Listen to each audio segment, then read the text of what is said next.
All right, everyone. Welcome to the WRIRA Daily Market Update. It is Wednesday. Short week today. So, tomorrow is actually Friday as far as the market's concerned. It's Good Friday on Friday. So, don't forget, gang, options expire tomorrow. Last chance to close out trades. Make sure anything you have in your strikes or anything like that you address. Um, and let's take a look at the market. It was an interesting day in the market, right? Started off nice and strong, closed a little bit red, pretty much flat. Down 3 points on the Dow, down 6 on the S&P, 4 on the Nasdaq, 15 on the small caps, and that VIX, right? We've been talking about that for the last 4 or 5, well, maybe 2 months, 3 months. How that VIX, as long as it stays in that range, the volatility, there's not a whole lot to worry about. So let's pop over to our charts and we'll kind of talk about that VIX a little bit more. We kind of charted this. We call that capitulation, and it goes in line with our VIX. What we were watching on the VIX, you can see here, we kind of channeled it and stuff. And we know as long as we're trading back here, this was some of the best bull market moments we had. And you notice the VIX is trading in that $12, $13 range, maybe up to about 14. But we're down real low in that range right now. We can probably even move that bar down a little bit. And let's do that. And let's see how it handles. Let's put it at the top of that wick. And as long as it trades down here, even when you get little soft days like today, really it's buy the dip, right? And it's been proven to be true. The S&P is now at 2,900. Uh, and we played it like that. So, we've talked over and over about how the fast market, then the market slowed down. So we positioned some trades. We got into a fast trade earlier in the week, which is Monster, which, by the way, is just blowing up. We're really happy with that play. But we also got into the oil play, the steel play, and a retail play. We knew these would be slower developing, so we went out in the summer. One of them we've got a leap on the steel trade. Whereas the monster trade, we gave it a little bit shorter of a time frame because we knew it would move faster. And let's take a look at that monster trade. So you can see Monster's easily in that nice channel that we were predicting yesterday. We put these bars in there yesterday. We knew we could pop up into it. We were very bullish. Had a great day today. You can see it was up about 1.5%. Those options are a little bit profitable right now, and there's still a lot of time on them, and we're just outside the strike. Our steel play, we wanted to talk a little bit about steel. One of our regular viewers, Jeff, it's about time to put a steel play down if you don't have one. We got in a little bit early probably on this one, but we've got some $5 calls going out to next year for some leaps, and we got some shorter term $3 calls that still got about a month and a half on them. We're liking the stock, even after, over the last few days, X had that big downgrade from Bank of America, and then Cliff had a bond that was downgraded, and that rocked the sector. Look at that nice bounce we're getting from it. We're only about 40 cents out of that strike. Plenty of time to go. We're loving this trade.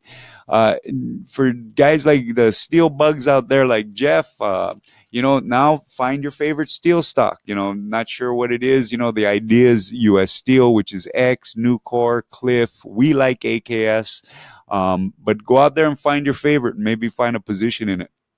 We're liking the retail trade too. We're still stuck in this channel, but we're pushing to the top of it. And it looks like we're finally overcoming that halfway point at the Fibonacci retrace. We'll see how this works out. We got plenty of time on these options, and we're just outside the money. We're right there at that Fibonacci 49%. So we'll let these work out. We think, we got some good Chinese news today. Overnight, right? We got some good news about their economy, their growth. We got some good trade deficit news. We think the more news about the consumer being excited will come into the market, and that retail is about to blow up. So we might have got in a little bit early, but you know what? Like we said, we were in a slow market period. Where things were just kind of churning, and that's an option trader's nightmare, right? So why try to trade that short term when you can position something a little bit out and let that baby go? So that's what we did with this. So, and it's looking real good. So we're real happy about that trade. And that was the strategy behind that. Cloudera, this was another one. We went on some leaps. got rocked on earnings. Now we've talked about CLDR. We like the earnings story on it, but we got in before the earnings report, and that's because we felt like it could go either way. There was a change in their accounting procedure and some write-offs that really rocked it, so it got hit. We're waiting to see it confirm this bottom before we might take up some shorter term options, maybe around $12.53, $13. But right now we're sitting on some leaps all the way out to January, and we're okay with those. We bought leaps because we expected a little bit of volatility in this. You know, some other ideas we've been talking about is one of our bio favorites, which is MBRX. For all you viewers out there looking for some ideas, this is one of the stocks we like. They just had some good news on their lung cancer program or their model for it. So it's a nice buy under $1. We love it under $1. You know, it trades. It seems pretty content around that 175 $2 level. If we can get a move to that, that's still a nice gain. But we think there's bigger things in the store for this. Maybe a buyout, right? I mean, with all that good stuff in their pipeline, it's nice prospects. GE, which is another one of our favorite ideas, right? This one you got to be patient with, and we have been. We buy the stock, and we think it's a buy under $10, and we have been buying it. We've got some portfolios where we're sitting on some $7.50 a share uh, price range there, and we're really liking it. You know, GE, this is a story that'll take a little longer to develop, but look, even at 1 cent, it's still paying a dividend. We like Culp and his management team, and we think this is something that, you know, take up a position now and let that bad boy just grow on you. You know. And that's a couple ideas there for you guys that are looking for some ideas. The other ideas, look, chip stocks are getting hot, and we're going to get some seasonality for all you guys out there looking for more ideas. Take a look at the chip sector. One we really like is Micron, and we actually have a in our live trading room with some of the members. We actually have a little side play going on this. We're out to the middle of summer on some $44 calls. We're liking this. You know, we think Micron's about to blow up. We think some good energy is coming into the chip sector. And, you know, maybe it's time to pick up a little position if you're looking for an idea there. So, look, gang, let's call it a Thursday, okay? It's a great show.